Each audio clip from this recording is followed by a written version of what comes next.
ছোটবেলায় ভালো ছিলাম, কারণ ছোটবেলায় আমরা যদি কোনো ভুল টুল করতাম তাহলে বড় ভাই বড় বোন বা মা বাবা আসলে রাগ করে আমাদেরকে মারধর করতো যে এটা কেন করলি। কিন্তু এখন আস্তে আস্তে যে বড় হলাম, কারোর সাথে যেমন ঠিক করে কথা বলতে পারি না, তেমন তাদের কাছে সময় নাই, ভাইদের কাছে সময় নাই, বোনদের কাছে সময় নেই। ছোটবেলায় যেভাবে তাদের কোলে চড়তাম, তাদের সাথে কথা বলতাম, দৌড়ে গিয়ে কোলে গিয়ে উঠতাম, মায়ের সাথে কথা বলতাম, মা মারতো, একটা ভুল করলে মারতো। কিন্তু এখন বড় হয়েছে, এখন আর কেউ আর ওই রকমের শাসনও করে না, বা এরকমের আসলে শাসন জিনিসটাই নাই, চলে গেছে।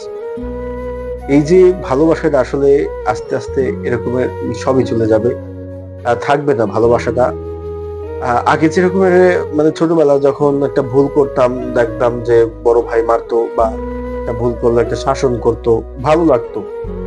কিন্তু এখন যদি কোনো ভুল করি তাহলে আসলে কেউ শাসন করার মতো আসলে কেউ নাই, বা কেউ শাসন করে না, করার মতো নাই। অনেক বড় হয়ে গেছে, তাই বোনের সাথে সবসময় কথা হতো, কিন্তু এখন হয়তো ফোন দিই, 5 মিনিট কথা বলি, তারপরে আর কথা হয় না। কাজে ব্যস্ত থাকার ভিতরে হয়তো 2-3 দিনের ভিতরেও আর কথা হয় না। সেই আগের যুগ নাই, বা আগের সময়টা চলে গেছে।